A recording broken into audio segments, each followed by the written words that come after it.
They say family is everything, but what happens when your family treats you like nothing? Last Friday, I found out. I never imagined that a simple act of kindness would expose my brother's true colors so clearly. But here we are. Days later, I'm still processing everything that went down. Writing it out might help. For context, I've always been the odd one out in my family. While they followed the traditional path of our father's business, I chose my own way. My brother, Nathan, took over when Dad retired, and he's never let anyone forget it. Meanwhile, I built my own success outside their world, which somehow made me a disappointment. Still, I try. I show up. I foot the bill when we go out because, despite everything, I believe in family. So when Nathan wanted to celebrate a big business deal, I offered to take everyone to dinner. My mother, Claire, was there, along with Nathan, his wife Vanessa, and their daughter, Sophie. Sophie is 8, and probably the only person in that family with a heart. The evening started off fine, predictable even. Nathan dominated the conversation with exaggerated tales of his business genius while Vanessa nodded like he was revealing the secrets of the universe. I've learned to tune it out over the years, focusing instead on Sophie's stories about school and her latest art project. Then I saw him. Outside the restaurant, through the window, an elderly man sat on a bench. His small cart held everything he owned, and he was shivering in the evening chill. Something inside me twisted. I've been fortunate in life, fortunate enough to help when I can. So I quietly signaled the server and asked for an extra meal to go. A hot soup, a sandwich, just something to make his night a little better. No one at the table noticed, or so I thought. Playing savior again, little brother? Nathan smirked, cutting into his steak. His voice was just loud enough for nearby tables to hear. I ignored him, turning back to Sophie, who was doodling on her napkin. But Nathan wasn't done. You know, he continued, it's funny how you're always trying to prove you're better than everyone else with these little charity acts. What are you trying to make up for? All those failed projects Dad had to bail you out of? His words stung, but not as much as what came next. When the server returned with the packed meal, I excused myself and stepped outside. I approached the elderly man and handed him the food. Hope this helps, I said softly. He looked up, his eyes filled with quiet gratitude. Thank you, he murmured. That's when I heard it. Nathan's voice carried through the restaurant's open window, clear as day. Even homeless people have more worth than you. Laughter erupted from our table. My mother's nervous chuckle, Vanessa's high-pitched giggle, Nathan's booming laugh. It drilled into my skull, louder than anything else on that busy street. The only silent one was Sophie. Her small face pressed against the window, eyes wide with something I could only describe as sadness. She understood. She saw it. I walked back inside and finished my meal in silence. Nathan continued his performance, throwing out more jabs, each rewarded with more laughter. I didn't respond. I didn't need to. Sophie, once full of excitement, now only pushed her food around on her plate. When the check arrived, I pulled out my card without a word. As I stood up, Vanessa chirped, "Thanks for dinner," without even looking up from her phone. My mother avoided my gaze. Nathan was too busy basking in his own arrogance to notice anything else. But Sophie did. She jumped up and wrapped her small arms around me. "Thank you," she whispered.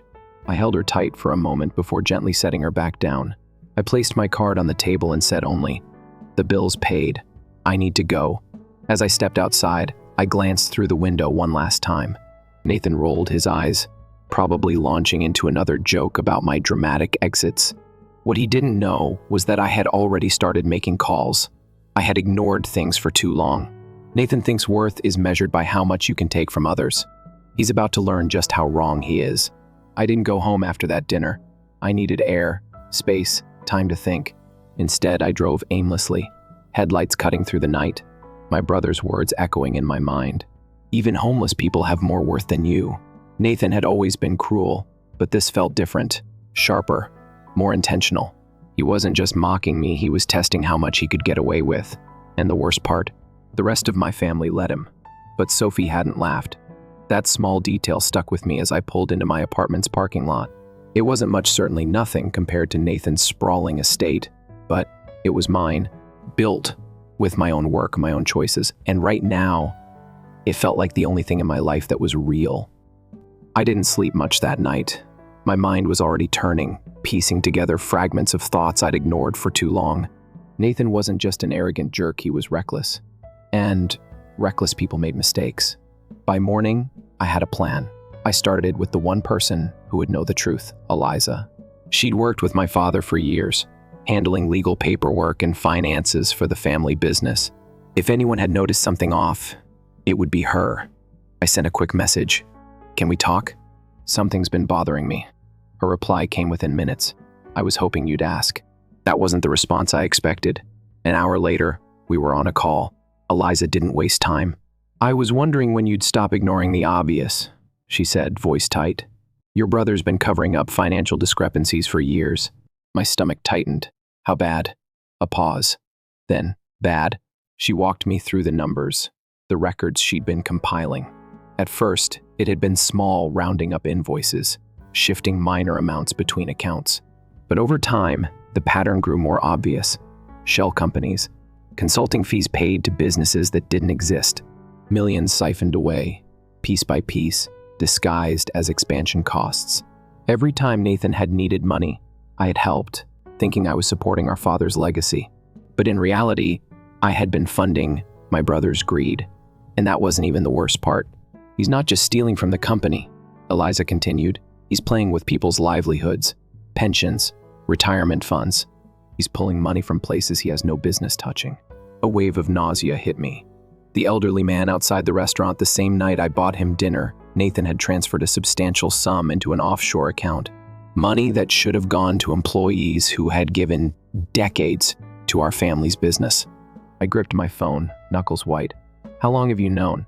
"I suspected for a while," Eliza admitted. "But your mother," she hesitated. She didn't want to hear it. Of course not. Claire had spent years convincing herself that Nathan was the golden child, the perfect successor. She would rather let the company collapse than admit she was wrong. I exhaled, slowly. "I need proof." Eliza didn't hesitate. "Check your email." I opened my laptop, and there it was, years worth of records, timestamps, transactions. The numbers told a clear story, one that Nathan could never talk his way out of. And I knew exactly what to do next. The first call I made was to an old friend, Aaron, a corporate fraud investigator. He owed me a favor. "Need you to look into something for me," I said. I forwarded the files, and within an hour, Aaron called back. "Oh, this is bad. Tell me something I don't know." Aaron sighed. "It's not just fraud. It's embezzlement, wire fraud, possibly money laundering. He's looking at serious time if this goes public." A part of me had hoped Nathan was just being careless, that maybe, somehow, he wasn't as corrupt as the numbers suggested, but there was no denying it now. "What's your endgame?" Aaron asked. I stared out the window. The city moved below, oblivious to the storm brewing in my mind. "I'm not sure yet," I admitted. "But whatever it is, Nathan won't see it coming." By the time I checked my phone again, I had 2 missed calls from Vanessa and a text from my mother. "Mom, please don't do anything rash. Think about your brother's family. Think about Sophie." I clenched my jaw. I was thinking about Sophie, about what she was growing up around, about the example her father was setting, one that told her cruelty was power, and that money excused everything. And I refused to let that be her future. I typed back a single response. "I am." I knew what I had to do. The board meeting was in a few days. Nathan had already asked me to attend, thinking he could manipulate me into signing something to cover his tracks. Instead, I'd be walking in with every piece of evidence I had. And I wouldn't be walking out until the truth was on the table. Nathan had spent his life believing he was untouchable, that he could take whatever he wanted, without consequence. He was about to learn otherwise. Nathan thought he had everything under control. That was his first mistake. His second mistake? Thinking I was still the same person who sat silently at that dinner table while he mocked me. By the time the board meeting rolled around, I had done my homework. Every account, every fraudulent transfer, every paper trail Nathan thought was buried. I had it all. And I wasn't the only one. Aaron had worked fast. Too fast, maybe. The sheer amount of dirt he uncovered was staggering. Offshore accounts, fake invoices, personal expenses disguised as business costs. It was almost insulting how little effort Nathan had put into covering his tracks. He was either arrogant or reckless, or both. But what really sealed his fate was the pension fund. Nathan had been bleeding it dry for years, shifting money around, playing a game he was never smart enough to win. He had stolen from people who had given their lives to that company, people like the elderly man I'd helped outside the restaurant, people my father had promised security and respect. And that made this personal. I arrived at the office early. The conference room was already being set up, long polished tables lined with documents and screens. Eliza was there, calm as ever, a quiet force of nature. She gave me a nod. Everything's in place. I exhaled. Are we ready for whatever happens next? She didn't hesitate. We're ready. At 8:55, Nathan walked in, his usual smugness plastered across his face. Vanessa trailed behind him, perfect as ever, her sharp gaze scanning the room. He clapped a hand on my shoulder like we were kids again. Glad you could finally make it, little brother. Ready to be part of the family business? I looked him dead in the eye. Oh, I'm ready. He didn't catch the warning in my voice. At 9:00, the board members filed in, along with my mother. She looked nervous, her hands clasped tightly together, her gaze flicking between Nathan and me. She knew something was off. She just didn't know what. Nathan started strong, like always. He had the room's attention immediately, throwing out buzzwords, talking about growth projections and strategic investments. It was all smoke and mirrors, and I let him spin his web, digging himself deeper. And then, at exactly 9:15, I opened the first folder.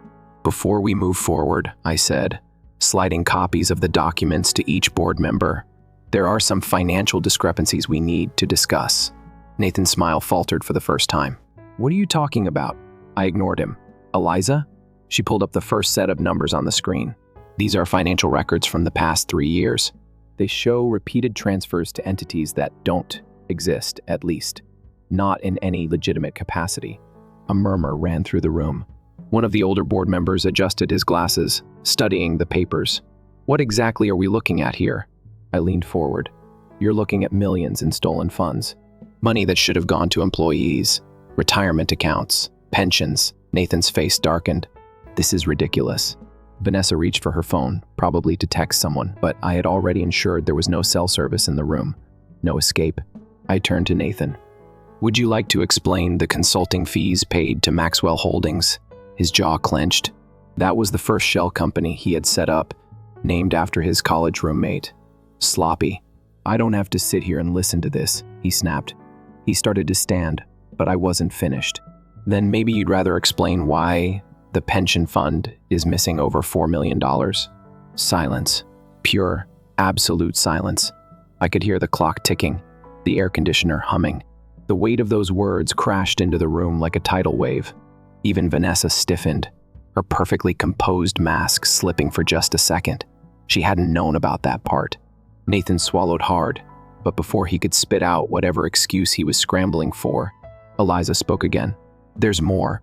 She clicked to the next slide, revealing the timestamps on some of the transactions. I didn't look at the board members. I only looked at my mother. The same night you sat at that restaurant and laughed while Nathan humiliated me. He was transferring money that should have gone to employees who earned it. Claire's face went pale. She turned to Nathan, eyes wide. Tell me this isn't true. Nathan opened his mouth, but nothing came out. He was trapped, caught, exposed. For the first time in his life, Nathan had nothing to say. The next hour was chaos. Nathan tried everything: denial, deflection, even throwing blame on Eliza. But the evidence was airtight. The board wasn't just angry, they were furious. One by one, they tore into him, demanding answers, demanding accountability. Vanessa left halfway through, her heels clicking angrily against the floor. By the time she reached the door, I was pretty sure she was already calling her lawyer. But the real reckoning came when the vote was called. Nathan had always assumed he was untouchable, that no one would ever challenge him. He assumed wrong. The board voted to remove him immediately. As majority shareholder, I had already prepared the necessary paperwork to make it official. When it was over, Nathan looked at me, pure hatred in his eyes.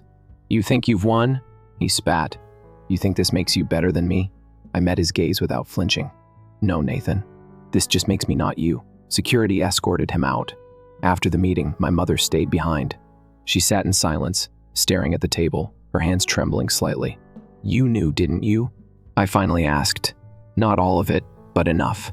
Tears welled in her eyes. I wanted to believe he was better than this. I exhaled. He never was. She looked up at me, searching my face for something. Redemption, forgiveness, maybe just understanding. I don't know what to do, she whispered. I thought about Sophie, about the way she had hugged me at the restaurant. You make sure his daughter never grows up thinking this is normal. She nodded, tears slipping down her cheeks. As I walked out of the boardroom, my phone buzzed. A message from Sophie's art teacher. She had the best time in class today. She won first prize for her painting. The subject? A man sharing his sandwich. I smiled. Nathan had spent his life believing money was everything. Sophie already understood what he never would. Nathan always believed himself untouchable. He thought he could talk his way out of anything. That charm and arrogance were enough to keep him on top. But the moment security escorted him out of the boardroom, reality started sinking in. He wasn't in control anymore. That night I didn't celebrate. There was nothing to celebrate, at least. Not yet. What I had done wasn't about revenge. It was about justice. About fixing what he had broken. But there was still so much left to do. Nathan had spent years gutting the company from the inside. And now, the damage was laid bare. Employees were panicking. Investors were pulling back. And the pension fund, millions stolen, lives shattered, was at the center of it all. I had won the battle. But the war was far from over. The first person to call me was Vanessa. I let it go to voicemail. A minute later, a text came through. Vanessa, we need to talk. Call me. I stared at the screen. Not long ago, she had laughed along with Nathan while he tore me down in that restaurant. Now, she needed something. I turned off my phone. The next morning, my inbox was flooded with messages. Board members, lawyers, reporters, everyone wanted a statement. I didn't answer any of them. Instead, I drove straight to the office. Eliza was already there, her desk buried under stacks of documents. She didn't even look up when I walked in. People are scared, she said. Employees, clients. They want to know what happens next. I sat across from her. Then we give them answers. For the next several hours, we went through everything: damage control, next steps, ways to rebuild trust. I wasn't just going to patch the company back together. I was going to make it something worth believing in again. One of the biggest issues was the missing pension money. The accounts were nearly empty. And even though we had the evidence to prove where it went, getting it back wouldn't be easy. Nathan had spread the money across so many shell companies that untangling it would take time. Time that these employees didn't have. They need to know they're not forgotten, I said. They need to know someone is fighting for them. Eliza nodded. So what's the plan? I exhaled, rubbing my temples. We start with transparency. A full audit, made public. No more secrets. And the money? I already knew the answer. I'll cover the shortfall, at least until we recover the stolen funds. Eliza's eyebrows lifted. That's a lot. I shrugged. So was what Nathan stole. She didn't argue. We both knew it was the right thing to do. By the time I left the office, it was late. The city was quiet. The streets nearly empty. I climbed into my car and was about to head home when I noticed a figure near the entrance of the building. It was the elderly man from the restaurant. He was standing near a bench, hands tucked into his coat, looking uncertain. When he spotted me, he hesitated, then gave a small nod. I walked over. You okay? He shifted his weight, glancing at the building. I wasn't sure if I should come. But you said if I ever needed anything. I meant it, he exhaled, as if that answer alone gave him some relief. I used to work here. Years ago, before your brother, he stopped himself. Before things changed. I motioned to the bench. Sit with me? He nodded, and we both sat in the quiet. I was in maintenance, he said after a moment. 30 years. Your father always made sure we were taken care of. Then Nathan took over, and things got harder. Hours got cut. Benefits disappeared.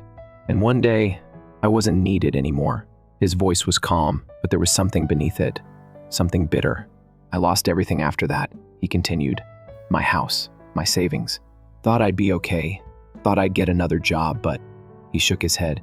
You get to a certain age, and people stop seeing you. I clenched my fists. That's going to change. He gave me a skeptical look. You sure about that? I met his gaze. Yes. We sat in silence for a moment before I reached into my jacket and pulled out an envelope.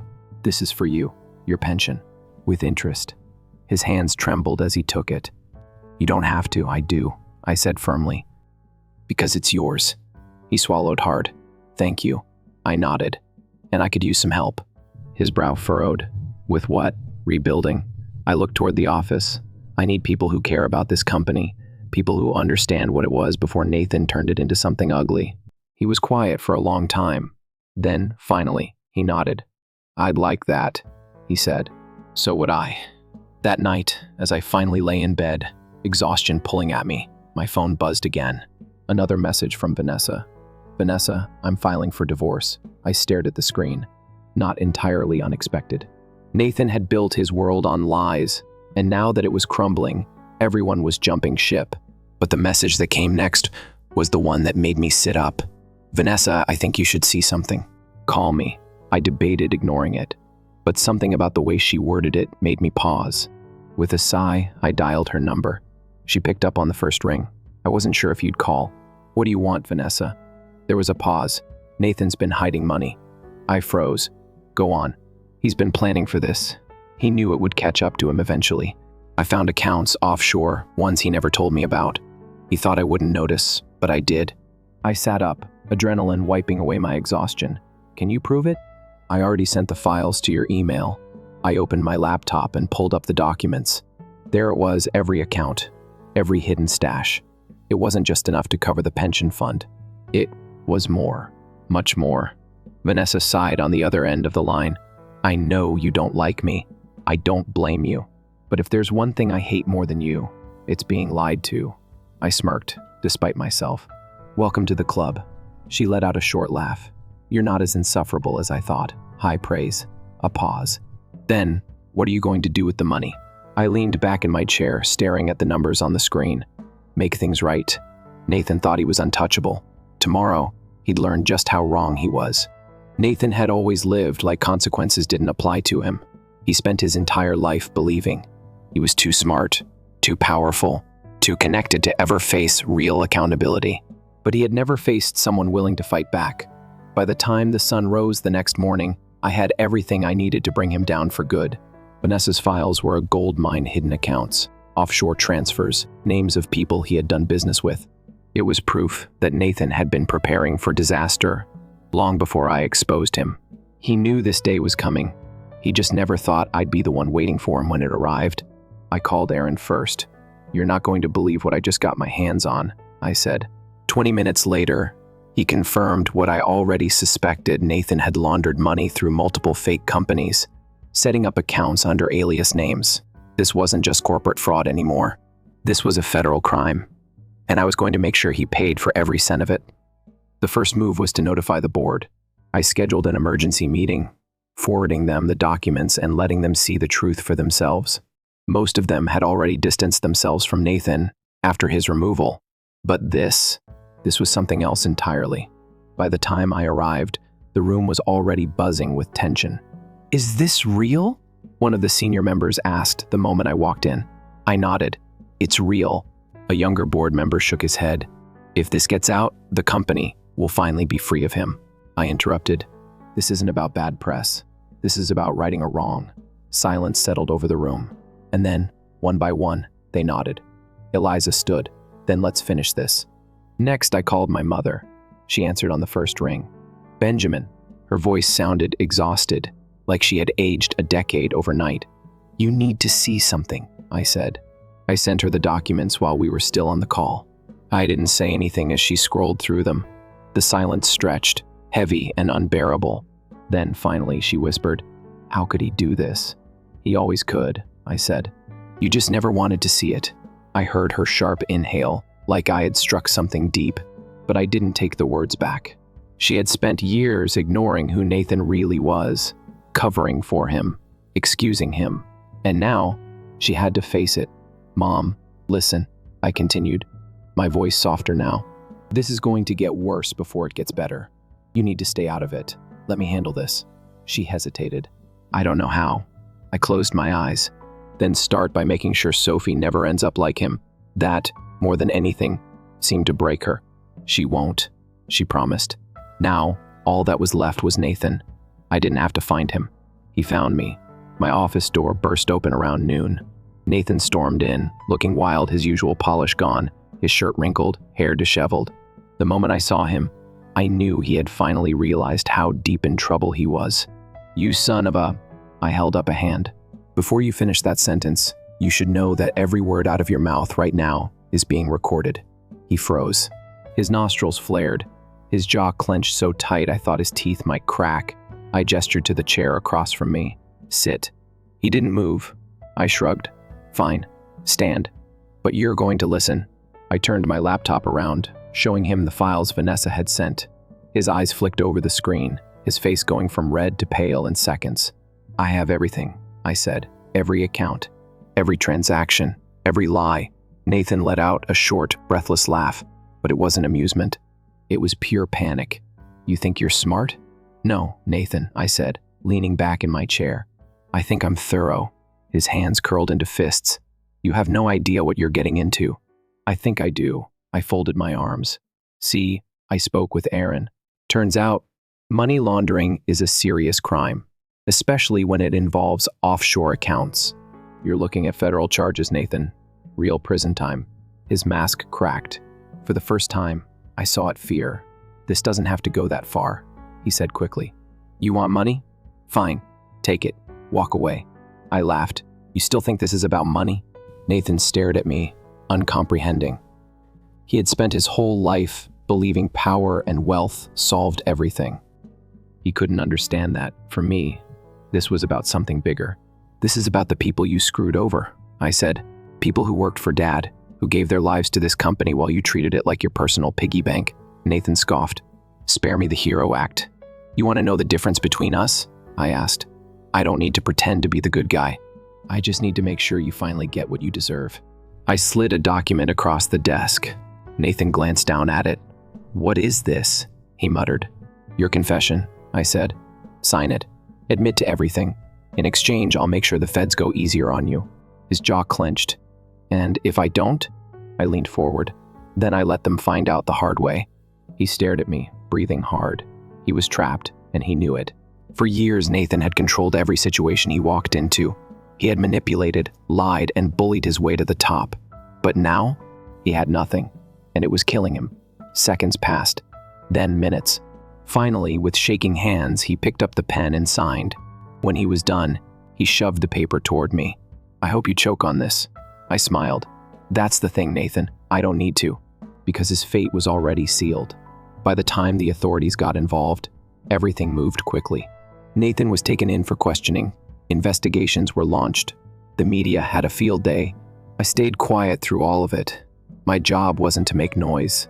My job was to clean up the mess he had left behind. The company was already shifting. Employees, for the first time in years, weren't afraid of what came next. The pension fund was being restored, the stolen money traced and reclaimed, and Sophie, she was safe. My mother finally accepted the truth. She didn't visit Nathan in jail, didn't call. Maybe she was grieving the son she thought she had, but she was finally seeing him for who he really was. Vanessa, true to her word, filed for divorce. She was done playing the perfect wife to a man who thought he was untouchable. As for Nathan, he was facing years in prison, maybe more, depending on what else they found. Poetic justice, really. The last message I received from him was short. "Nathan, you'll regret this." I didn't bother responding, because for the first time in his life, Nathan was finally out of moves, and I was just getting started. Nathan's trial came faster than expected. The sheer weight of the evidence meant there was no room for negotiation. The prosecution had everything: fraud, embezzlement, money laundering, every charge stacked on top of the last, building a case so airtight even the best lawyers couldn't wiggle him out of it. I didn't attend the hearings. I didn't need to. The outcome was inevitable. The last time I saw my brother was the day of his sentencing. He looked different, thinner, paler, stripped of the arrogance he once wore like armor. There were no expensive suits, no custom-tailored confidence, just a man who had lost everything. For a moment, I wondered if he regretted any of it, but then he lifted his head, met my gaze, and smirked. Even now, he couldn't let go of the act. The judge handed down a sentence of 15 years. Nathan barely reacted. No outburst. No protest. Just a slow exhale, like the fight had finally drained out of him. As the guards led him away, he turned his head slightly, just enough to look at me one last time. "You think you won?" he murmured. I met his gaze, unwavering. "No, Nathan, I think they won."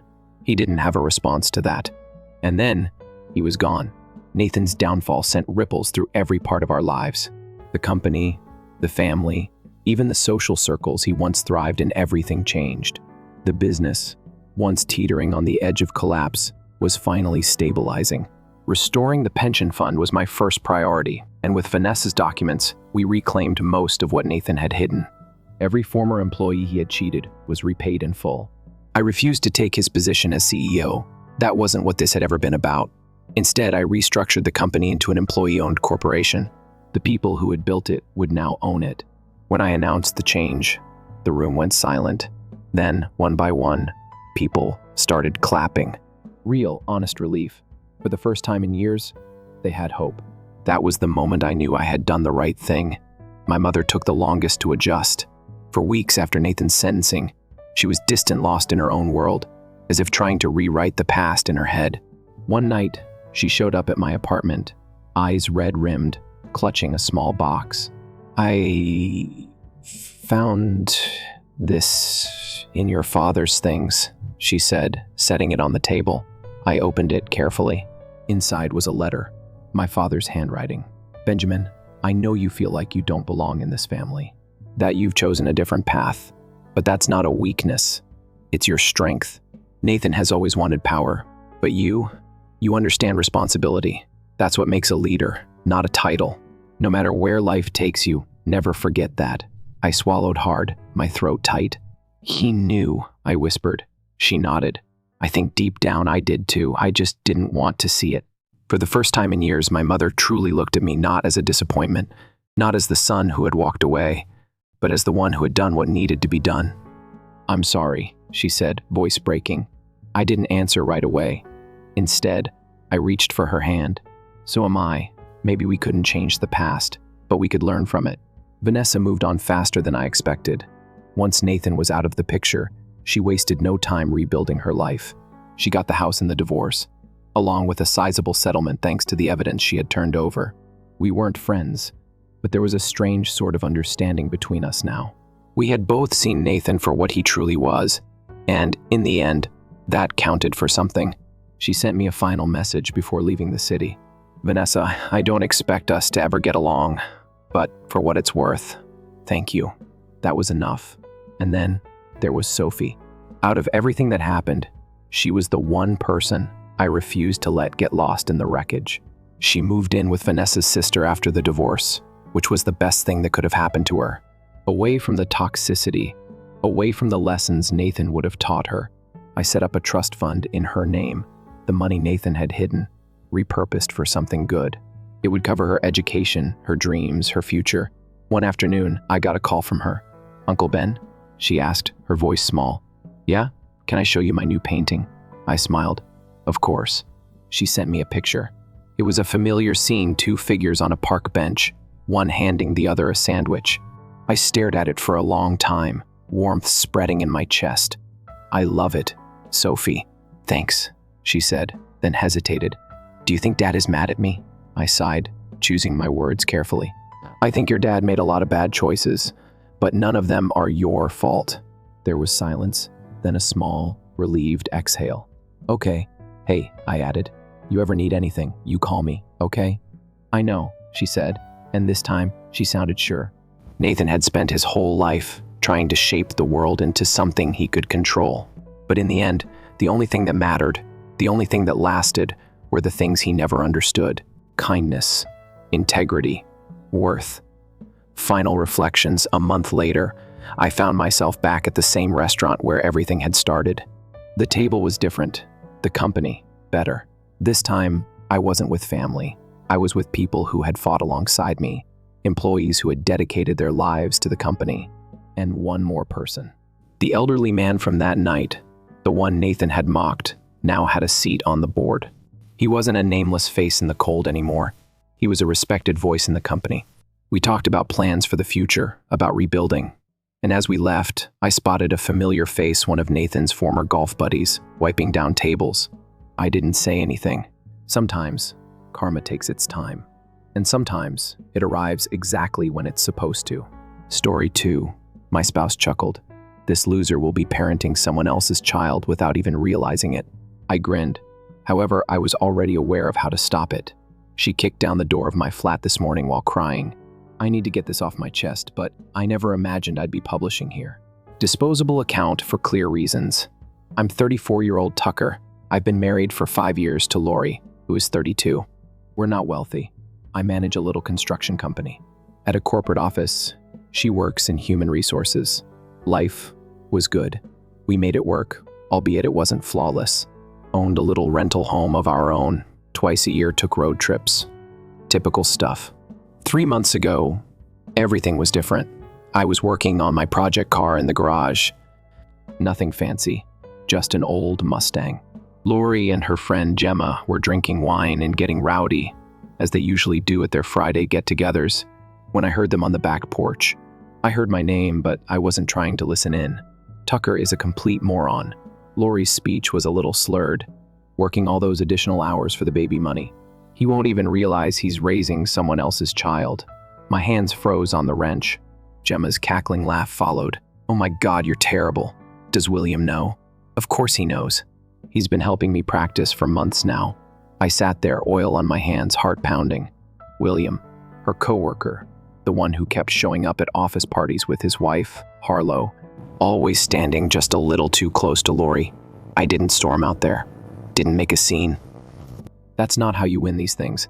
Instead, I discreetly took up my phone and hit record, letting them keep chatting. 15 minutes of them giggling about how they'd been meeting up at lunch breaks, how William was planning to leave Harlow once Lori got pregnant, how I was too stupid to notice the signs that night.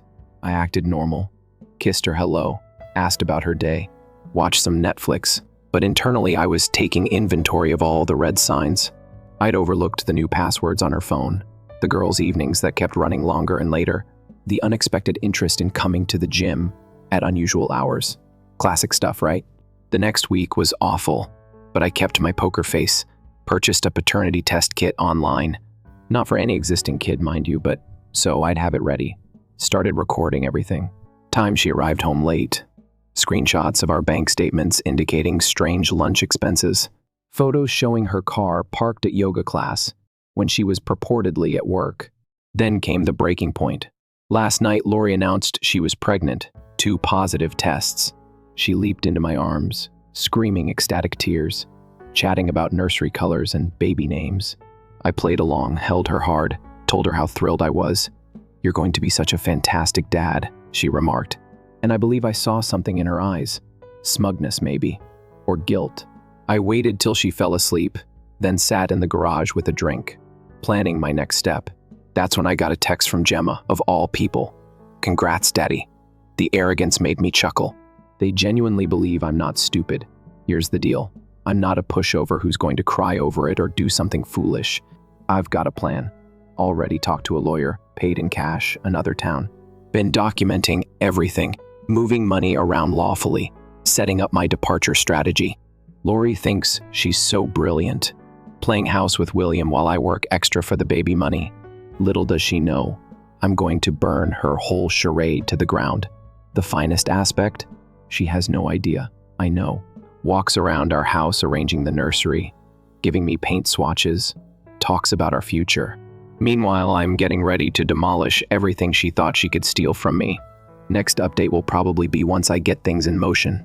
Right now, I'm just gathering evidence and getting my ducks in a row. The sight on her face when this all comes tumbling down will be worth every second of being foolish. I know this seems callous, but you don't get to play someone like a fool and walk away clean. Not in my book. Stay tuned. This is just getting started. Update. Thank you for all the support on my last post. Things have been moving quickly, and I need to get this off my chest. It's been 2 weeks since I overheard Lori laughing about me being too stupid to realize I wasn't the father. I've been playing it cool, acting normal while setting everything in motion. Every morning I kiss her goodbye like nothing's wrong. Every night I listen to her tales about working late. My blood boils, but I keep my face neutral. Last Thursday, I met with a divorce attorney during my lunch break. He's handling everything quietly. Said I was smart to come in before tipping my hand. I've been documenting everything, backing up texts, recording conversations, single-party consent state, and tracking expenses. The paternity test results are locked in my work truck's glove compartment. Yesterday was rough. Lori invited William and his wife, Harlow, over for dinner. Watching them act normal, knowing what I know, William kept making these little jokes about how great it is that we're all such close friends. I caught him and Lori exchanging glances when they thought no one was looking.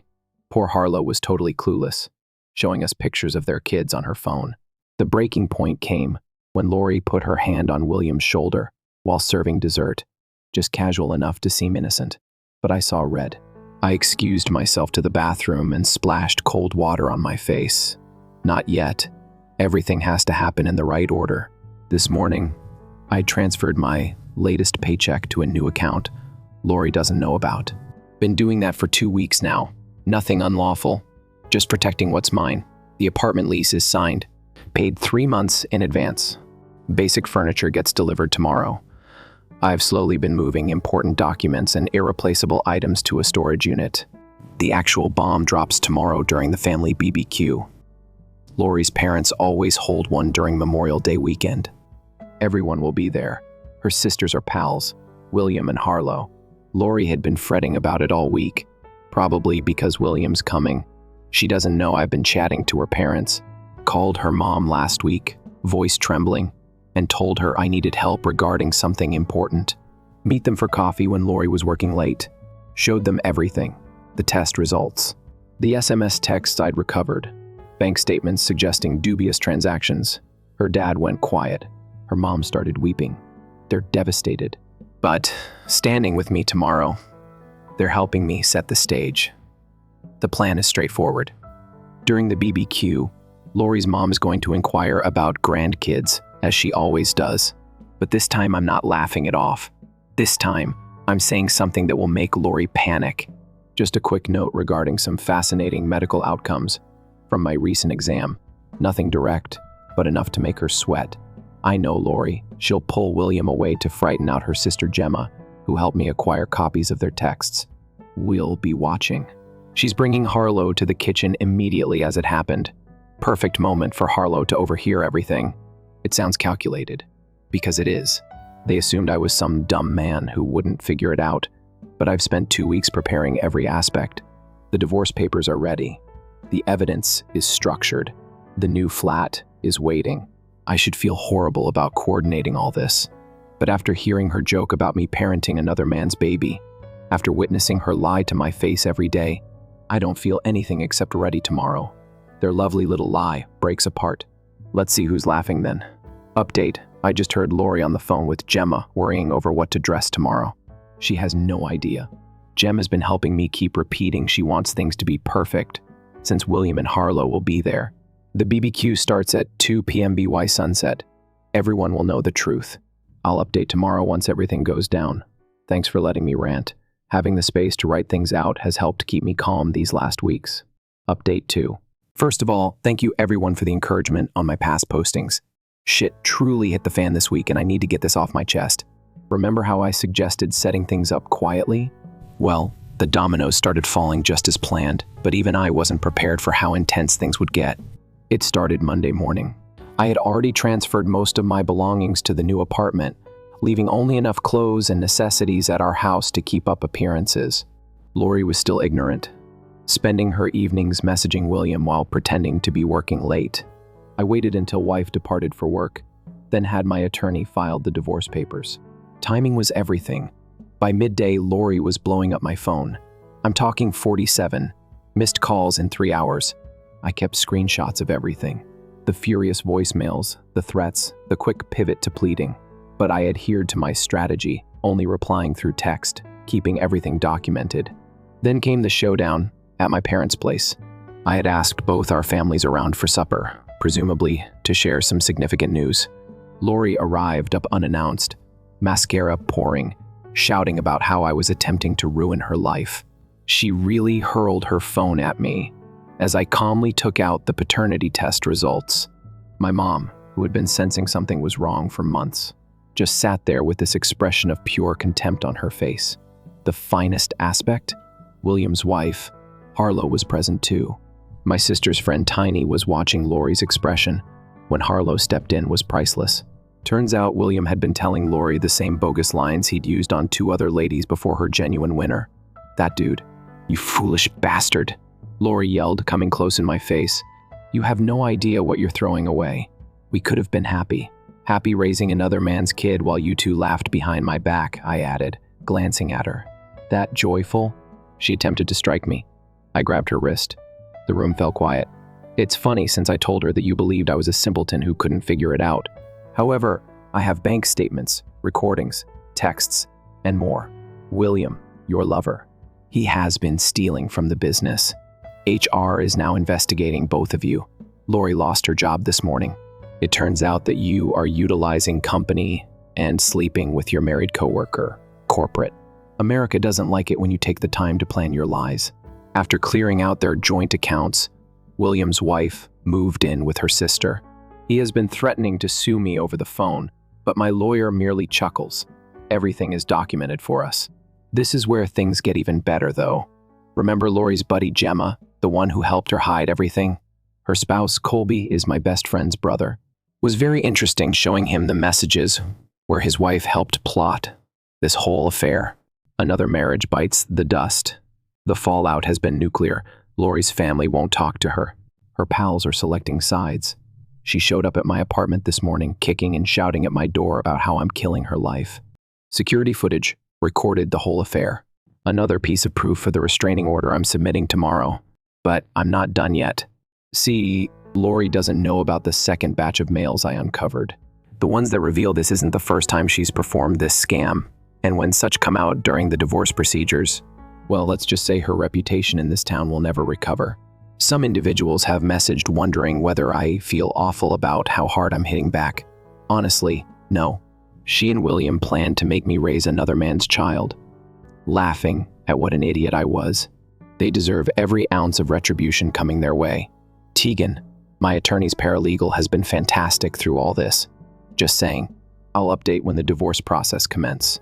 Something tells me Lori's going to do something desperate when she discovers exactly how carefully I've chronicled everything. Stay tuned. The last update. I never imagined I'd be writing this final update, yet here we are. A lot has transpired since my previous post 3 weeks ago. The backlash has been strong, and while some would say I went too far, I don't feel an ounce of regret. Quick recap for anyone who haven't read my earlier postings. My wife Lori tried to pass off another man's child as mine, and I saw her giggling about it with her friend Gemma. I spent months accumulating proof and arranging my leave, while she believed I was ignorant. The second man was William, her coworker who had a wife named Harlow. The day following my last update, I finally implemented the last component of my strategy. I'd been covertly recording all our talks on my phone, legal in my state, even the one when she bragged to Gemma about forcing me raise William's baby. I made a shared folder and emailed the recordings to everyone: her parents, my parents, our common acquaintances, and most crucially, William's wife, Harlow. But here's where it gets better. Remember how Lori constantly talked about her work at that large marketing firm? Turns out working romances were completely against corporate rules. Someone certainly not me. Anonymously wrote HR about their affair, including timestamps of their utilizing business time for their meetups in the parking lot. Both Lori and William got fired last week. Harlow went nuclear. She came up to our neighborhood Starbucks where Lori normally gets her morning coffee and sparked a commotion that ended up on everyone's Instagram story. I called her every name in the book as Lori attempted to hide behind her iced cappuccino. The entire neighborhood heard about everything. Lori's parents were distraught.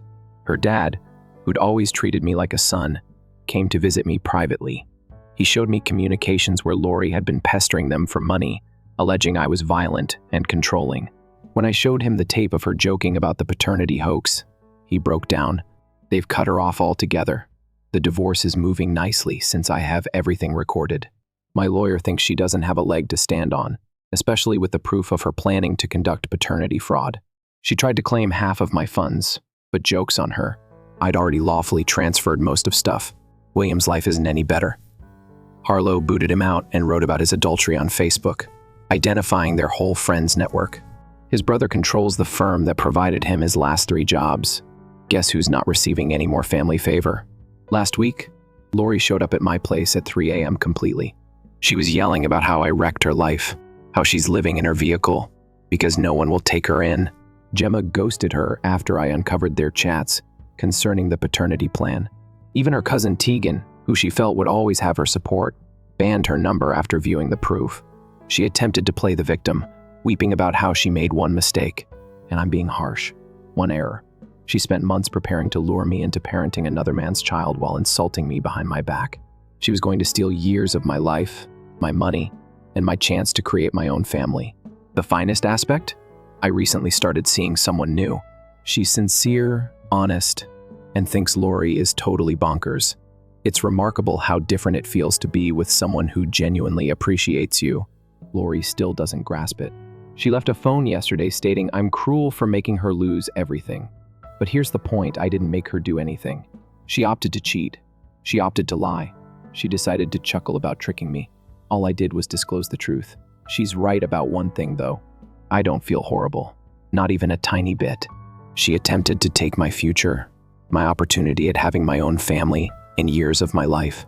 Instead, she lost her job, her reputation, her affluent life, and any hope of trapping some other poor person into parenting William's baby. Some of our mutual acquaintances feel I went too far, that I could have handled it discreetly. But why should I defend someone who is enthusiastically preparing to mislead me for the next 18+ years? Actions have repercussions. She played a dumb game and now she's earned her stupid reward. For those asking about the paternity test, it verified what I already knew. The baby wasn't mine. Lori lost that last shred of dignity when she had to acknowledge it in front of both our families. I'm going on with my life. My business is performing nicely. I'm seeing someone who appreciates honesty, and I sleep completely good at night knowing Lori is suffering the repercussions of her own choices. Sometimes the best retribution is just letting everyone know who someone truly is. To everyone who supported me through this, thank you to those struggling with similar issues. Don't allow somebody gaslight you into tolerating rudeness. Stand up for yourself. The truth always comes out eventually.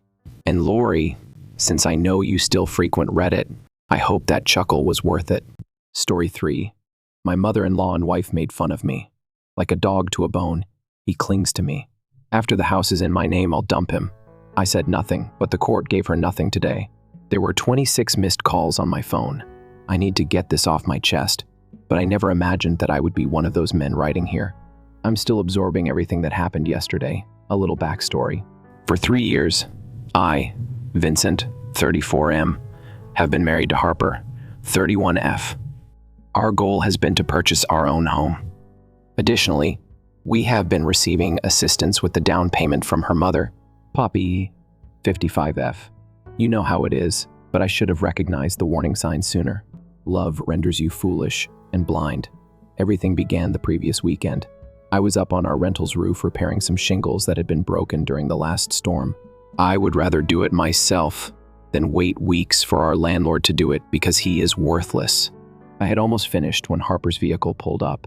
She and her mother were laughing together as they exited. Up there, they didn't see me. They went to sit just beneath my work on the back porch. I heard my name just as I was ready to shout. Harper's tone paused me for some reason. Vincent, I'm ecstatic with the house, Harper said, her tone brimming with derision. We'll establish a life there together, he keeps saying. He's like a hound to a bone when it comes to me. My God, that chuckle of my mother-in-law's could have made my blood boil. Men are quite basic. In fact, he thinks you're registering the house under both of your names. No, I persuaded him that because of his bad credit, it ought to be in my name. He absolutely believed that narrative. I'll begin the following stage as soon as everything is finalized and signed. How long do you think it will take to get a divorce from him? It should not appear suspicious. 6 months. A year, perhaps. Long enough to prove that I owned the house. I'll then let him know that I've drifted apart. Or some nonsense. What hit him will never be known to him. I listened as my mother-in-law and wife planned my financial execution while I sat still. They discussed how Poppy had been investing in me and gaining my trust, and how they had been preparing this for months. How Harper had been keeping track of every small error I made while putting up her case. What a sucker he is. Harper laughed. Do you recall when you handed him the Rolex at Christmas and he started crying? I've never received anything so kind from someone before. She imitated my voice. It was only to demonstrate to the neighbors that we were on his side, in the meantime, accumulating proof that we have been supporting his way of life. Poppy replied triumphantly, You've learned well, sweetheart. During our divorce, your father attempted to seize everything, but I showed him. The time has come for you to safeguard your future. They continued for 20 more minutes, outlining their whole strategy, how contesting the divorce would give the impression that I was unstable, how they would take advantage of my extended workdays. Every perspective is considered and every detail is calculated. Silently, I completed the roof and descended the opposite side, drove to the home of Bradley. Thank heavens he's a lawyer since he's been my best buddy since high school. I played the phone tape I had made for him. He listened and muttered, "Holy crap, Vince. Here it is. How will you respond?" I gave him my full attention. I will give them the impression that they have won. After that, I'm going to destroy their entire strategy. The days that followed have been bizarre. Harper is behaving like a regular person, loving, even. She gave me a farewell kiss this morning, declared her love for me, and then contacted her mother right away to joke that the home paperwork was almost finished. I am aware of this as I had previously installed a recording app on her phone while she was asleep. Yes, it may not be exactly ethical, but ethics are a joke right now. They asked me to assist them buy the home. It's much beyond our means. My money for the down payment would be depleted if they were to press for a $750 mortgage. Harper said that her commissions would pay for everything, but I've seen her actual figures. She isn't earning nearly as much as she says. They believe I'm at work right now. In reality, I'm at the bank transferring my funds to new accounts that they are unable to access. Bradley suggested a divorce lawyer as the next step. Poppy and Harper believe they are puppeteers, yanking my strings. It's time to demonstrate to them what occurs when the puppet breaks free. I have other recordings and screenshots of their text exchanges. Regards, a shared iPad and a thorough log of all their attempted financial manipulations.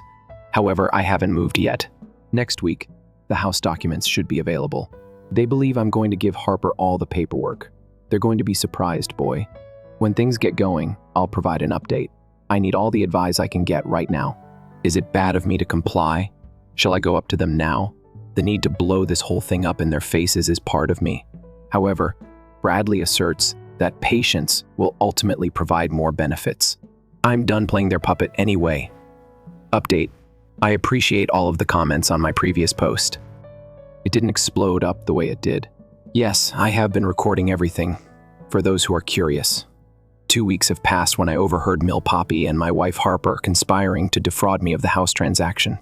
It has been difficult for me to avoid them every day, but I'm looking at the big picture here. The more rope I offer them, the more they're hanging themselves. Yesterday was a pivotal day. Harper said that I was arranging our home office while she was at her open house when I discovered a stack of bank statements she had sloppily tucked into the bottom drawer. You know what? For months, she's been lying about her commissions. She was keeping the difference in a different account each time she informed me that a house had sold for less. The worst thing? Poppy was supposed to get some of the money directly. Bradley, one of my friends, is a lawyer. When I showed him the data, he almost choked on his coffee, because this plan has been in the works for longer than you may have imagined. As he placed the papers on his kitchen table, he spoke. These are credited to your meal plan. Every month, they are methodical, and they began as soon as you were promoted. Harper was ecstatic about my promotion 6 months prior, I recalled. I now see why. For their small fund, more money. The money? They believe I am ignorant. This is where things become fascinating, though. Zoe, my sister, she's an accountant, thank God, assisted me in tracking down those transactions. It turns out that Poppy has been paying for a beach property with that money. The documents state that Harper will own the beach house when the divorce is completed. They have a lot of confidence in their idea. They have already begun preparing for life after the divorce. The altercation took place this morning. Harper was preparing breakfast while maintaining her typical charming demeanor. We should review the house papers today, darling. Sliding me a plate of eggs, she murmured. Documents on transferring it into my name were prepared by Mom's attorney. Just short term, until you have better credit. I took a mouthful of bread while maintaining a neutral expression. Yes, honey, whatever you believe is most appropriate. She smiled, presumably believing that I was still her docile baby. Her phone then buzzed. Poppy texted, "Has he signed yet?" I hope that fool doesn't ruin this. Harper's face went white when she realized I was staring at the message preview that appeared on her lock screen. I slowly got up, allowing my chair to scuff the floor. Is there a problem? Harper? You appear to have seen a ghost." She knocked over her coffee and fumbled to hide her phone. "It's nothing. She's just worried about the house. You know how she gets." "Yeah, I know precisely how she gets," I said, pulling out my own phone. I played the recording from 2 weeks ago. Their talk discussed utilizing me until the house was in her name. Harper's face turned from white to green. The shouting match that ensued was tremendous. She phoned me. Every name in the book accused me of spying, threatened to call the cops. I simply sat there recording everything on my phone, watching her dig herself deeper till she eventually ran out of steam. I slid Bradley's business card across the table. "My lawyer will be in touch," I responded, grabbing my jacket. "Oh, and Harper, that seaside cottage you and Poppy are planned to share. Might want to examine those payments. Would be a pity if they stopped going through." Her scream followed me out the door. My phone's been blowing up ever since. 15 missed calls from Harper, 11 from Poppy. I haven't replied a single one. Instead, I drove to Bradley's office. "We're filing the divorce papers tomorrow. Harper and Poppy believe they're trashing my life, but they don't aware I'm going to rip the foundation out from beneath their tiny empire. Thanks for letting me rant, Reddit. And to those inquiring, sure, I've got copies of everything, every transfer, every text, every recording where it's lawful. The house they intended to take from me. It's going to cost them a lot more than they intended. Update 2 first. Thank you all for the support and advice. Things have finally come to a head, and I wanted to explain what went down this week. It's still surreal typing this out. I've been playing it cool for weeks, appearing normal while getting everything in order. Harper had no idea I knew about her little plot with her mom last Sunday. Was Poppy's weekly family supper. The one where she likes showing off her cooking talents and telling everyone how much she helps us. Perfect time. I came there early to assist set up Harper's concept. She wanted me to move some furniture. Bradley, my lawyer friend, parked around the corner waiting for my signal. I helped arrange the dining room while Harper and Poppy were in the kitchen, catching pieces of their chat regarding the home closing next week. They were virtually chuckling over how easy everything was going. "Mom, once it's in my name, we can start step 2, Harper remarked, not realizing I was just outside the kitchen. "Vincent's like a puppy, always so ready to please. He'll never see it coming." That's when I sent Bradley the SMS. The doorbell rang just as we were sitting down to dine. Harper's reaction as she saw Bradley coming in with the manila package. I wish I had a photo. "What's Bradley doing here?" she asked, her fork frozen halfway to her mouth. "Just delivering some documents," I responded, keeping my voice casual as I opened the packet. "Harper, these are divorce papers. I'm also filing an injunction to block the house purchase." Poppy jumped up so fast, she knocked over her wine glass. "How dare you ambush us at my dinner?" "Harper, contact the cops." "Proceed," Bradley remarked, pulling out his phone. "I'm recording everything from here on out." That's when all hell broke loose. Harper started shouting about how I was ruining everything, how she'd wasted 3 years on me. Poppy was yelling about how much money she'd invested in. I just sat there calmly eating my potatoes while Bradley recorded everything.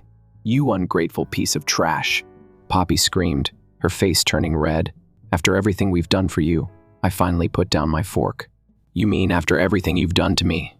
The hidden accounts, the secret meetings with realtors, the text messages about how you're going to dump the dead weight once the house is in Harper's name." Harper's face went white. "How did you? I heard you both that day. I was fixing the roof. Really should check if someone's home before plotting to screw them over." I pulled out my phone and played the recording of their conversation about the house scheme. Got plenty more where that came from. "Those recordings are illegal," Poppy shrieked, trying to grab my phone. Bradley stepped in. "Actually, in this state, they're perfectly legal, and there's more." I lay down everything. The bank statements showing money being moved around, the text messages.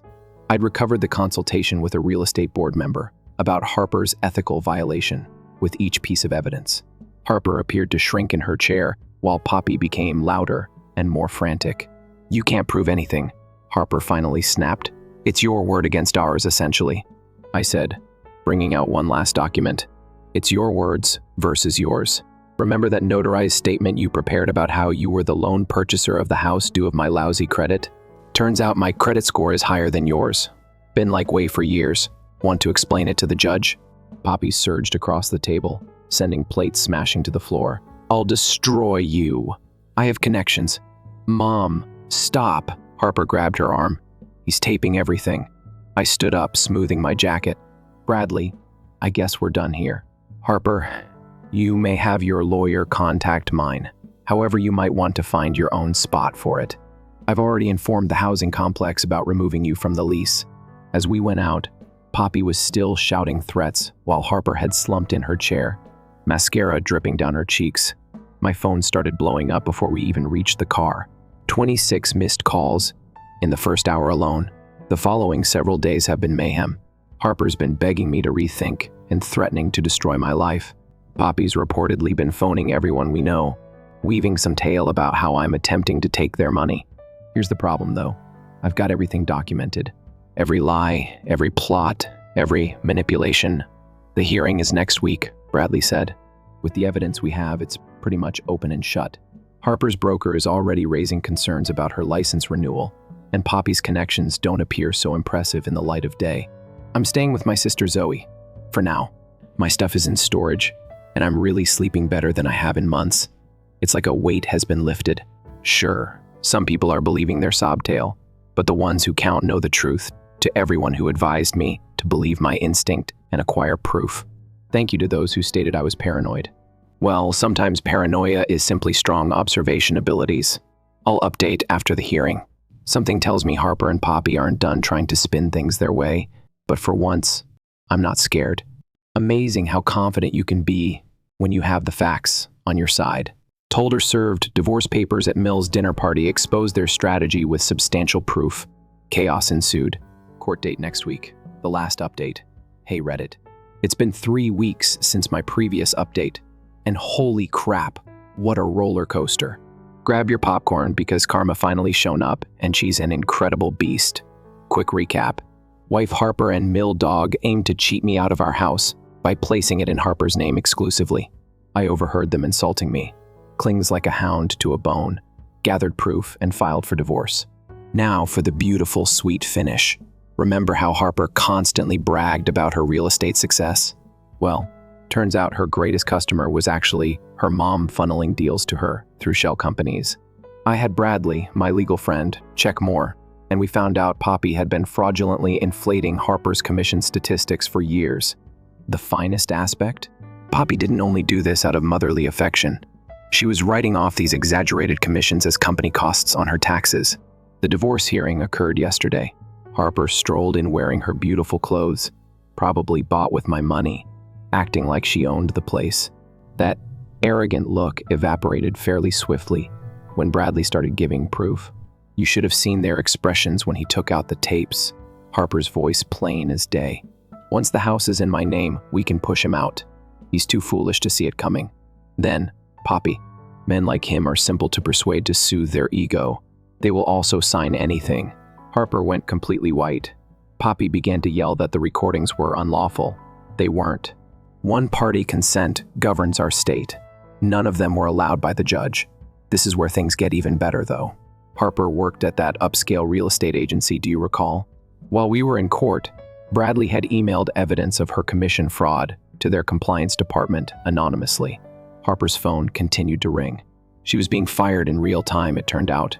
The expression on her face when she looked over her texts, priceless. Poppy snapped, began yelling that I was attempting to ruin her daughter's life, how she would force me to pay. If she didn't stop talking, the judge threatened to hold her in contempt. Harper was weeping, mascara flowing down her cheeks, asking me to work things out. Yes, exactly. The judge's verdict was better than I could have hoped for. Not only did I get to keep my down payment for the house, but Harper had to pay me alimony since her recorded salary was more than mine, owing to Mommy's deceit. The finest aspect? The court expressly noted their taped chat about defrauding me in the verdict. But wait, there's more. Remember how Poppy runs that network of boutique clothes stores? Apparently, the tax fraud inquiry initiated by our divorce case has opened a huge bag of worms. Her stores are being audited, and word has it she's likely to lose her business. Last night, my phone burst with calls and texts. Harper weeping about how she's about to be evicted from her apartment because she can't afford rent without her job. Poppy threatening to ruin me. I emailed that one right to Bradley. Various winged monkeys informing me I'm cruel for wrecking 2 women's lives. You know what I did?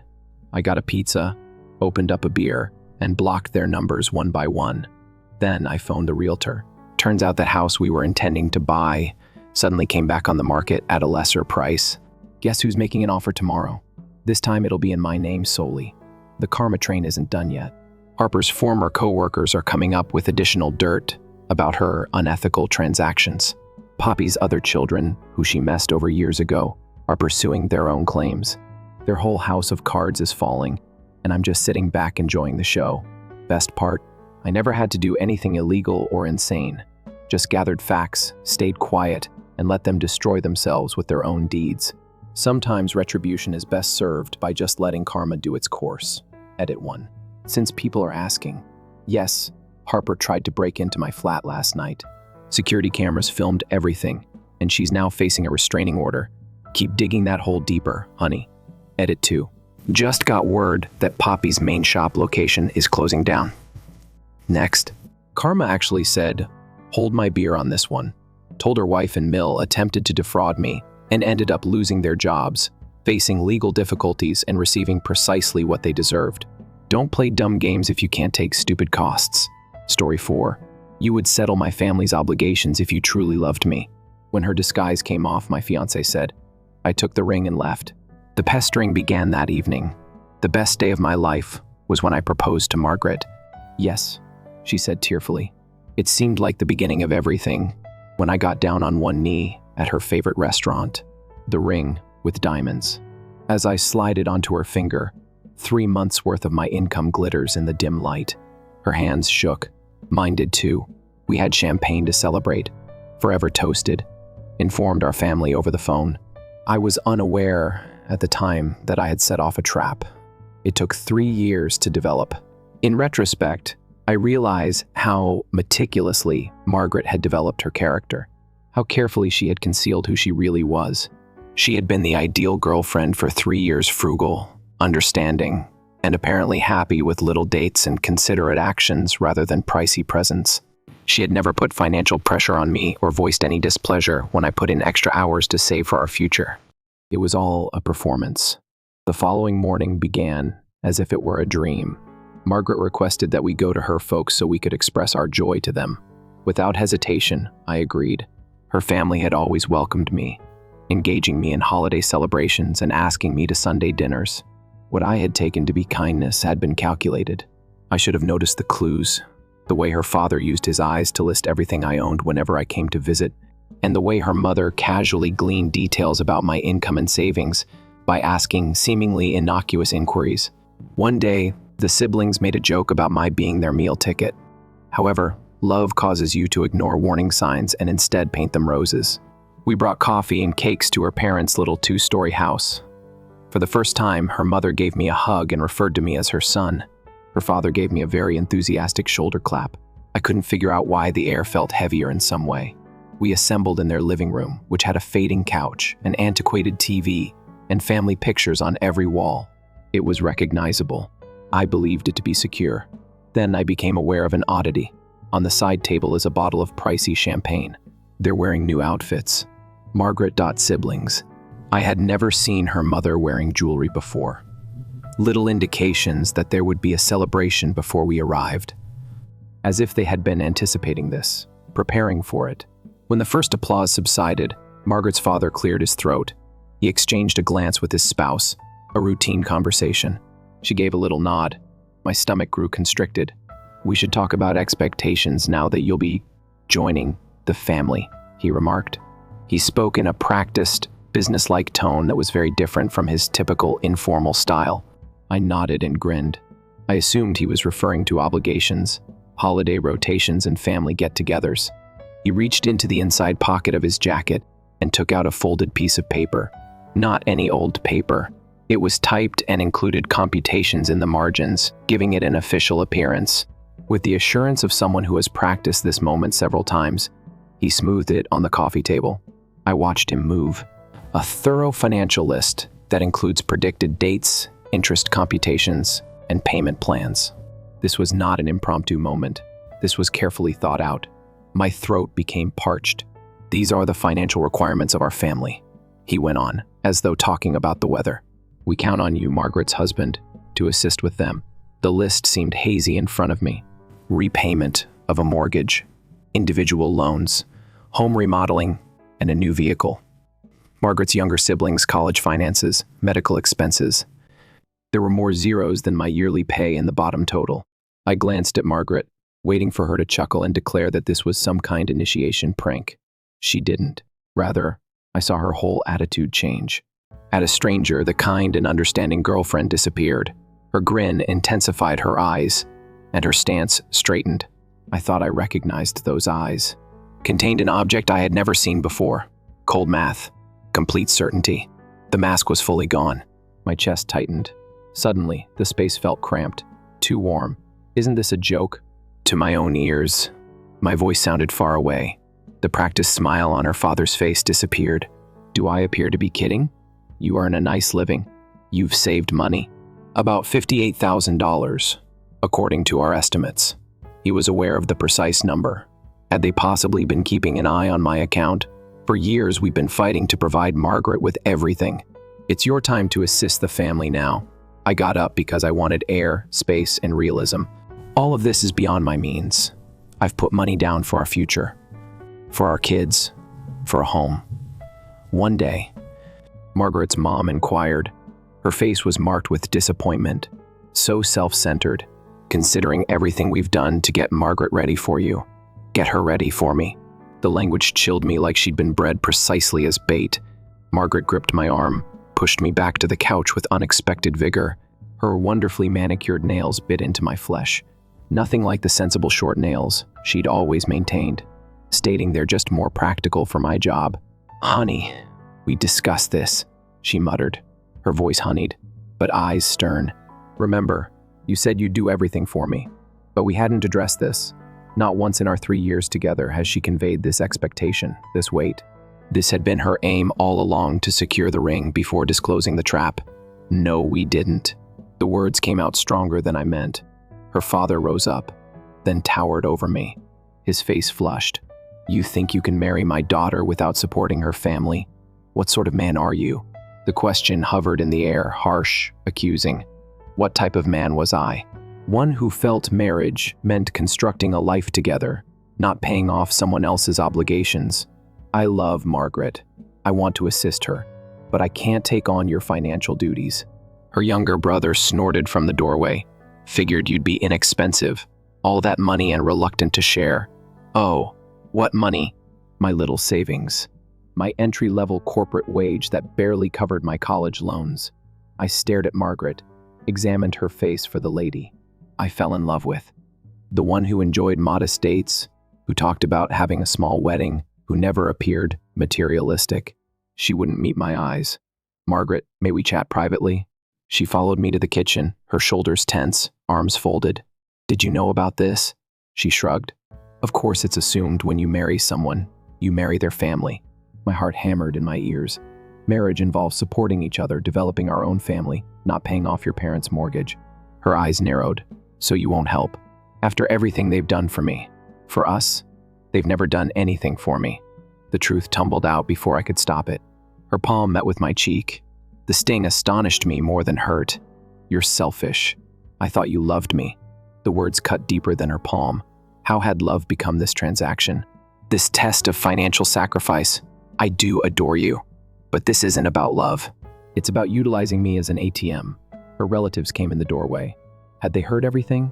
Had they been listening all along? Her father's face distorted with wrath. Get out of my house if you won't aid this family, Margaret. Silence was my answer. She picked them. Their demands, their expectations, nor our love, nor our future. I removed the diamond ring from her finger. It seemed heavier now, weighted with shattered promises. I'm sorry. I can't marry someone who withheld this from me, who anticipated this without discussion. The tears that flooded her eyes almost broke my willpower. Almost. You're making a mistake, she murmured. No one will ever adore you as I do. I recognized then she was right, but not in the manner she meant. No one else has ever considered me as a financial solution rather than a partner. I walked out of that home a different guy from the one who'd entered there, lighter in some aspects, heavier in others. The harassing started that night. Phone calls from prohibited numbers. Social media messages labeling me a coward, a cheapskate, not a true guy, because I wouldn't risk my financial future for individuals who hadn't earned it. Margaret texted continually, oscillating between wrath and pleading, between threats and protestations of love. I banned her number after the 100th message. 2 weeks later, she showed up at my flat, pounded on the door until my neighbors threatened to call the police. Her eyes were bloodshot, her speech slurred. "You owe us," she yelled through the door. "You promised forever." I hadn't opened the door. Couldn't stand to see her like this, to be reminded of how totally I'd misread her nature.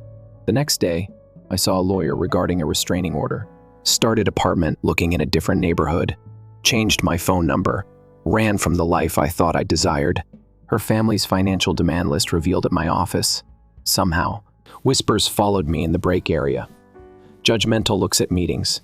I sought a transfer to our branch office across town. Started over again. 6 months passed. The harassment faded. Life settled into a new normal. Then came the wedding invitation in my mailbox. Margaret's name embossed in gold on creamy cardboard. Marrying someone I'd never heard of. Someone with a last name I recognized from local company listings. Someone affluent. A handwritten message dropped from the envelope. Found someone who knows a man's duty. Thought you should see what you lost. I gazed at it for a long time. Waited for the sorrow, the remorse, the loss. It never came. Instead, I felt relief sweep over me. Pure, uncomplicated comfort. I'd escaped. Not simply an unfair financial load, but a life bound to individuals who counted love in money signs, who regarded relationships as transactions, who would have sucked me dry emotionally and monetarily without remorse. I shredded the invitation, discarded the pieces together with the remaining remains of what I'd once felt for her. My phone rang with a text from someone I'd been dating casually, someone who insisted on sharing the cost on our first date, who valued individuality alongside collaboration, who talked about developing something together, not taking what already existed. We were meeting for coffee. Nothing serious yet, just potential, honest potential. Before I left, I took a quick look around my new flat. It's smaller than my previous location and farther from work. It's safe. I kept the engagement ring in the drawer of my dresser. I opened it, and the diamond glowed. A reminder of the cost I nearly incurred for a different interpretation of eternity. I would sell it or reset it sometime. For someone who recognized that love isn't a business, it's not a corporate merger. That marriage, there should be no cost associated with that permanently. However, I was just thankful for the bullet I avoided and the warning signs I had finally seen today. It might have been simpler in the moment to have the courage to go, but it would have been terrible for a lifetime. To everyone going through that epiphany, when the person you love turns out to be someone you don't know, have faith in that discovery, regardless of how unpleasant it is. Your future, your dignity, and your sense of self shouldn't be sacrificed for love. True love grows. It doesn't drain. True love is supportive. It doesn't require. You are viewed as a partner in true love, not as a way to get out of debt. These realities are with me now. When doubt begins to creep in during times of loneliness, keep them close. Because, even indefinitely, some prices are too high. At 3 a.m., my phone rang. After 6 months. Instinctively, I grabbed it, but I closed. "Hi there?" I spoke in a sleepy rasp. Quiet. Then a little cry. I could feel my body tensing instantly. "I was wrong, Margaret." She spoke incoherently. "He is not like you. Controlling makes him mean." My heart pounded, not with desire, but with something more nuanced. Vindication mixed with pity. "You must make another call. We are no longer in each other's lives. I am hated by my family." One more cry. The wedding has begun. That money was spent in vain. Now completely awake, I sat up in bed. "Although I'm sad you're in pain, I can't be your fallback option. You were good and kind all the time." Somehow, when we were together, I had never noticed the manipulating quality in her speech. I need assistance by myself, until I stand up again. The previous version of myself could have thought about it and felt accountable for her happiness. However, I was no longer that person. "Margaret, goodbye. I hope the best for you." I blocked her new number and hung up. Staring up at the ceiling, I lay awake. I was thankful for how far I'd come, not because I regretted my choice. I could see so plainly now the things that hurt us the most sometimes. In reality, the painful ends, betrayals, and rejections are keeping us safe from worse things. It would be like waking up 10 years later, emotionally and monetarily spent, confined to a life you never want, with those who saw you more as a resource than a person. I hung up and erased the voicemail she had left the following morning. Didn't give it a listen. There are certain chapters that must stay unopened. Over breakfast, Emily, the lady I was now seeing, observed that I was preoccupied. A difficult evening? She pushed a coffee cup in my direction and requested. I thought about lying, making up a story about sleeplessness or work-related stress. Rather, I told her the truth about Margaret's call, our past, and the family that had seen me as only a source of income. Thoughtful, not envious or anxious, Emily listened without breaking her face. She stretched across the table for my hand once I was done. I appreciate you informing me and putting your faith in me. What a straightforward answer. But it held everything I needed to hear: trust, understanding, acknowledgement without drama. We ended breakfast, chatting about other subjects, weekend plans, a movie we wanted to watch, normal daily topics, but something had altered, deepened. Some connections break us, teach us what love isn't. Others help reconstruct us, show us what love could be. I was beginning to notice the difference, and that possibly was worth everything I'd been through. Emily and I moved in together that same month. Combined furnishings, kitchen utensils, books. We developed a budget together, talked financial objectives, exchanged thoughts about travel and profession, and if we wanted children eventually.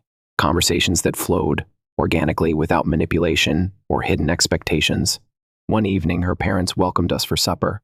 Nice folks who treated me with respect, who inquired about my profession with real curiosity, rather than calculating what it may give them. Her father drew me away as Emily helped her mother with dessert. "She looks happy with you," he stated simply. "I'm satisfied with her too." He nodded. Consider his following words carefully. "That's all we want for her. Not money or prestige or any of those things. Just someone who treats her nicely and makes her happy." The contrast with Margaret's family struck me forcibly. How different this man was from the one who had given me with a financial demand list. "I appreciate that," I answered, meaning it. What a blessing it was to be valued for how I treated someone, not what I could supply monetarily. Later that night, Emily and I went across our neighborhood. The summer air warm on our skin, our hands intertwined pleasantly between us. "I have something to ask you," I replied, heart racing. She glanced at me, waited.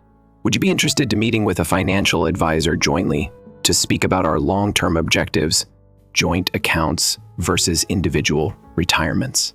Savings?" Not the most romantic question, not one I would have asked Margaret, who would have regarded it as a chance to access my funds rather than develop something together. Emily grinned. "I'd enjoy that. It's crucial to be on the same page concerning money." What a straightforward answer, but it meant everything. Financial compatibility, transparency, partnership. I grabbed her palm, felt appreciation pour over me. Sometimes the finest things in life come after the worst, after the anguish and disillusionment, after learning painful lessons about what you don't desire. I'd almost married someone who regarded me as a pocketbook, rather than a partner who'd buried her actual expectations until she believed she had me locked in. The brief escape had taught me to cherish other things, to identify true connection, to admire someone who wanted to develop with me rather than steal from me. One day I might contemplate marriage again, might even sell the engagement ring, still resting in my drawer to get a different one for a different woman. But this time I'd know the correct questions to ask, the red signs to look for the difference between love and exploitation. I'd realize that genuine love doesn't come with a price tag, or a financial demand list, or expectations of addressing someone else's issues. Real love is a partnership, equal investment, reciprocal support, and sometimes you have to lose what you thought you wanted to get what you truly need. I looked at Emily strolling alongside me. Our shadows extended out in the dark, light at the future spreading before us, unsure but full of honest possibilities. For the first time since that day in Margaret's parents' living room, I felt fully at peace with how things had ended out, not because everything was wonderful, but because everything was real. And that realism, that genuineness, was worth more than any ideal constructed on false promises and hidden intentions to everyone still waiting for their person. Don't settle for someone who sees you as a solution to their issues, rather than a partner in life. You're worth more than that. We all are.